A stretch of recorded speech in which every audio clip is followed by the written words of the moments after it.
What's going on, y'all? This is Just Making It TV. I'm here right now watching this Vlad interview, man. Vlad actually made a video today, and had D.L. Hughley interviewing him today. And some of his answers were pretty cool. And I think, for real, as a viewer of Vlad, I think that, you know, all the culture vulture shit and everything that has been said about the man has been taken very much out of context. Now, is the man a little crooked sometimes? He may not know what he says, or he may not have it all the way together. But I think that we saw a new side of Vlad in this interview, and I want to share it with y'all. So check it out. Just Making a TV, and enjoy. Yeah. Orgasm. Yeah, well, you're young. That's a great meal. After a while. What would you just turned 50. 52. So you're a young man. Okay. What would the 52-year-old you tell the 32-year-old you? Oh, man, I've been actually thinking about this recently. I think that the 32-year-old Vlad would be relieved that everything I've been working for actually worked out at the end. Because at 32, there's a lot of uncertainty. I had no idea where my life is going to go.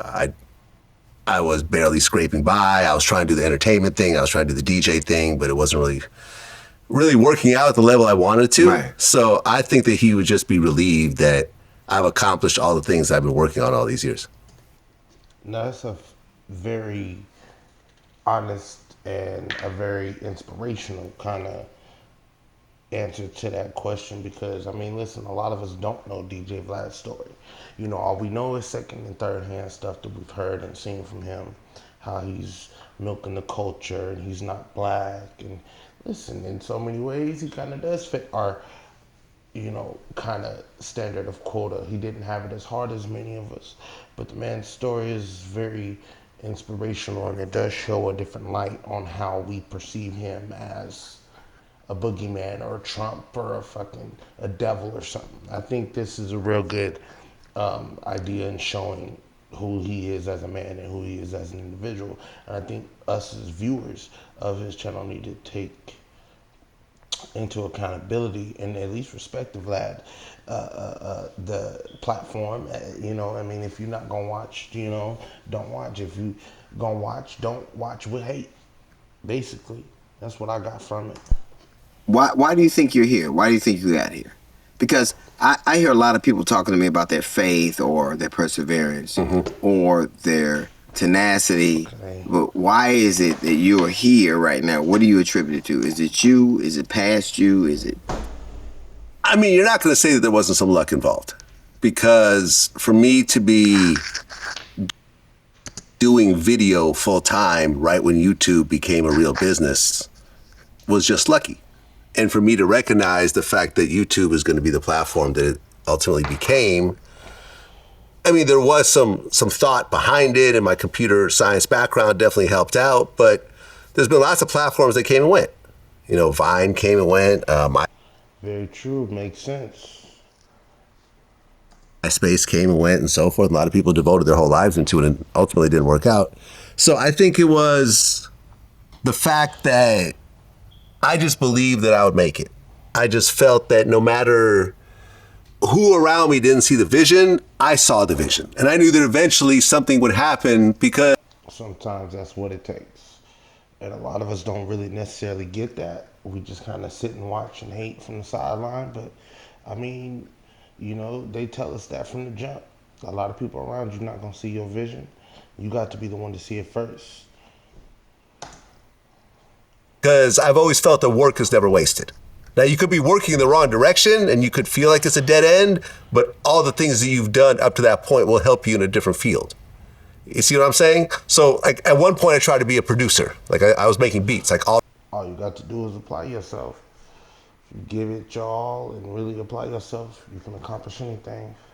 Through college, a few years after college. Right. One day, I just woke up and said, I'm just never going to be Dr. Dre.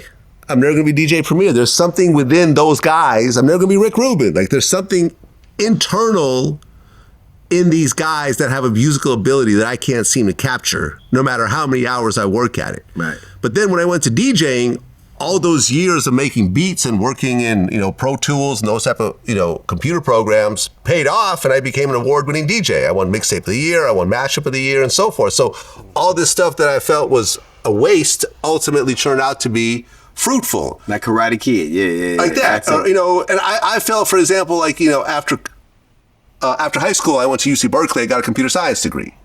And I remember when I was first starting my DJ career, I'm thinking, damn, like I'm 30.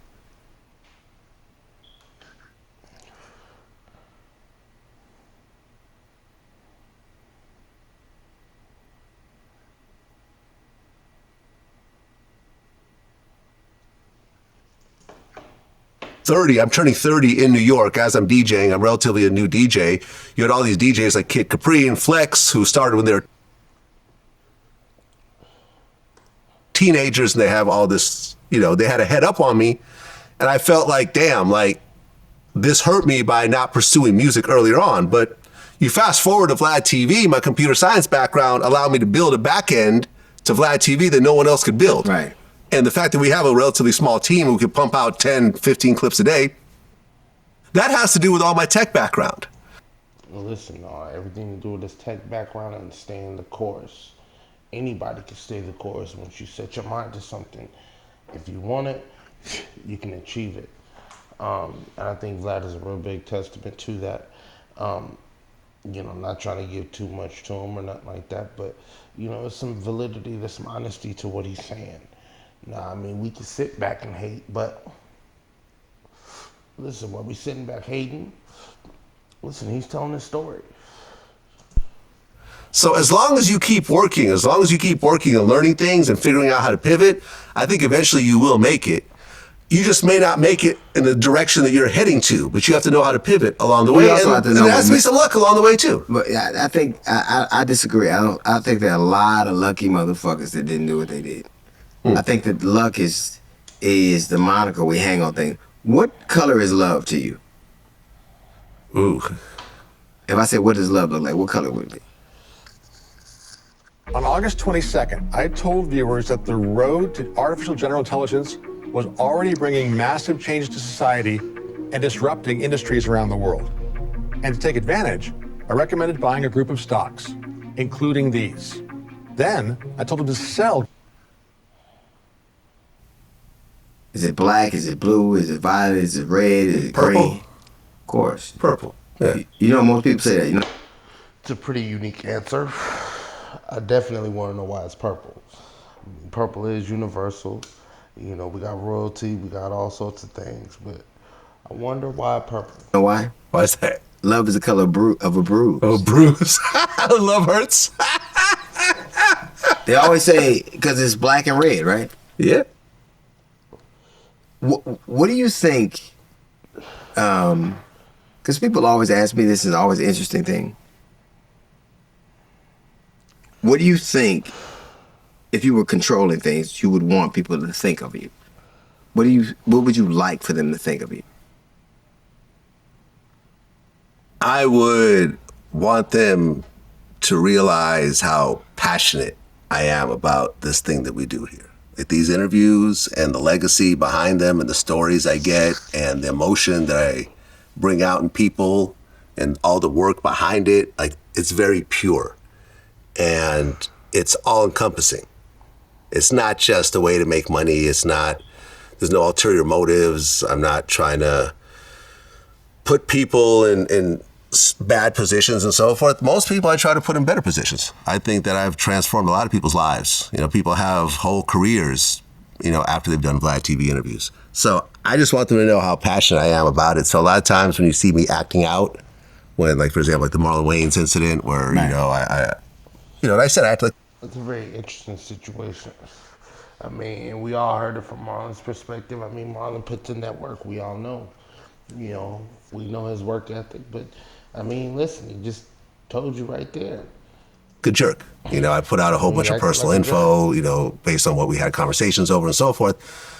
Like, it was just based on, I just really wanted to do that interview. That's really what I wanted to do. And I wanted the ability to do it that made financial sense. And ultimately, when it didn't happen, I just got frustrated and I lashed out. Right. And I was going through a really dark time. You know, you know me, you know what I Yeah. was going through during that time. And It's very interesting to hear him say that. That he just really wanted to do that interview. He's really passionate about what he does. You know, I think that's a really good answer. I mean, it doesn't give him the reason or the right to lash out at all. But you know, I mean, listen, I think if he would have went about that whole situation a little bit different, listen, he might have had the interview. But if things change around him, if he's willing to change himself, I think listen, if Marlon Wayne was to double back and give him the interview he wants, listen, it wouldn't be necessarily a bad thing. it played out badly. And I apologize for it. But it was just due to the passion. I don't know. Takes a real man to apologize, by the way. Takes a real man to apologize and understand when he's wrong. If a lot of people have that type of passion for interviews, a lot of people like look at them as just side hustles or just a way to Well, I make think money. a lot of people have that kind of passion. I think that sometimes people end up dead because of it. Like, I think, yeah, I really do. I think that see, you can, I think it's my opinion. I think people have a few great days, a lot of shitty days, and most days you don't remember. The greatest day of your life, what do you remember the most? The most indelible moment of your life, what do you remember the most?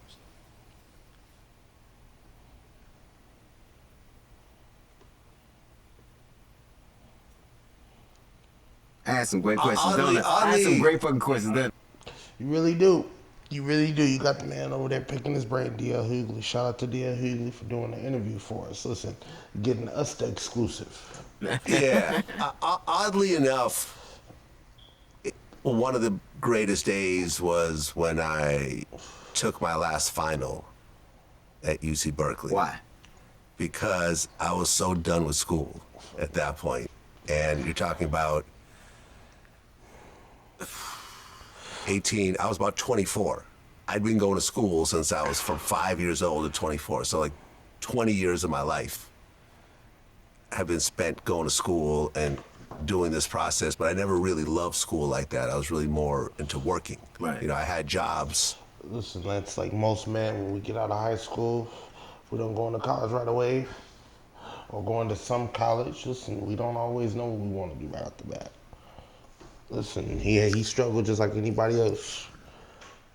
He struggled just like anybody else. Now, being honest with it, listen, did he come apart like most of us? Probably not. But the story is the story.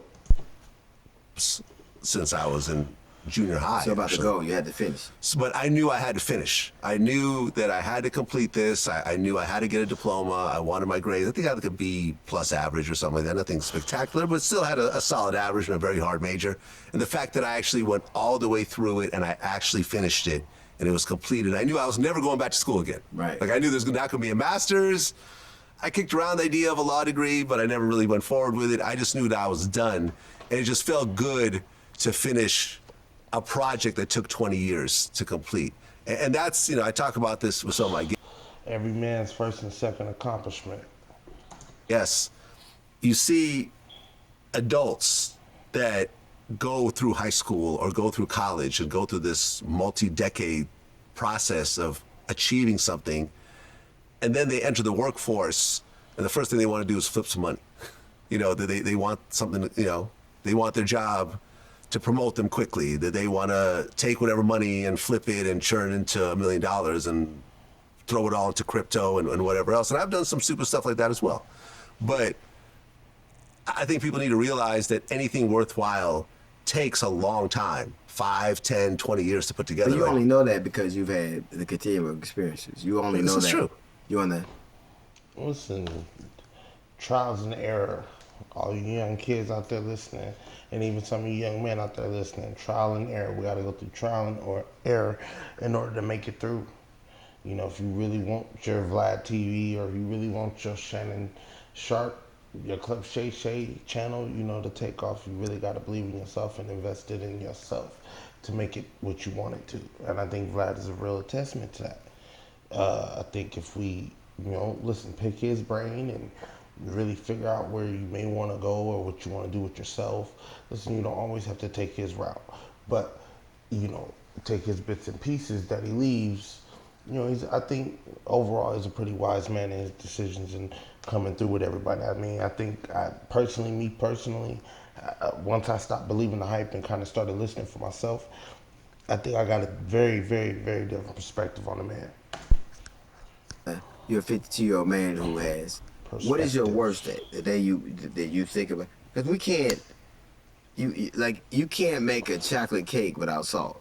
Yeah. My worst day, I mean, the whole Farrakhan cancel thing was definitely bad. Just Why? a series of bad days. Because You said why? I felt like I couldn't trust anybody. Right? Obviously I could trust you, but at the time, people who I thought were my friends, who actually were my friends, but at that moment, I was having heartfelt conversations with people only for those people to turn around and make videos out of those conversations and to start skewing those conversations to make me look bad. And we've all been there. We've all been there with them people that twist our words, make it out like it's something that it really ain't. In life, in this YouTube game, in any game, it just comes with the territory. And he learned that really fast. And at the time, I made the wrong decision of not publicly replying. So I was quietly seeing everything kind of pile on top of me. Now, look, I mean, that's not really my worst day. My worst day was, now that I'm actually thinking about it, because at the end of the day, only thing that happened was just some social media stuff. Man. At the end of the day, the company was fine, my family was fine, and so forth. Yeah. I had a home invasion situation. All right, now really, look, I don't want to get into the home invasion story. Look, if you know the home invasion story with Vlad. It's a very touching story. I really think that it does spill kind of into who he is as an individual, but messing around in those black circles or being around in those certain areas and environments with us, and we know us. Listen, you always gotta keep it in the back of your mind. I always stay dangerous, but listen, he had to learn the hard way. And listen, whether he was messing with that man's girl or whatever the story is, if you know, you know. Listen, Vlad had the one up on him, and that was his fault. Vlad got off scot-free because, listen, you should never run up on anybody and be playing like that with no gun. And he really has a gun. That's not good. And look, we seeing it right now. And look, this is me just making a TV, making it right now about Vlad, and, really giving my perspective on him as a man and as an individual. I've been a very stern watcher. I've been watching really quietly in the shadows, kind of, letting everything kind of mellow out and do what it do with him and his channel. And this is just my opinion about it. I think he's come a long way. I think, he's made it in his success. And listen, if he wants to throw it in our face, and not really throw it in our face, but show us that he's not down, even though we've said what we've said about him, listen, that's great for him. And listen, us being the viewers and the watchers, we need to just sit back and watch, and really kind of piece together what he is. I don't think he's a culture vulture. Listen, I'll tell you what, my mind definitely changed after this interview, and it really wasn't even this one. I was really starting to come around. But, give it a second chance, people. This is just making a TV. I'm out. Peace.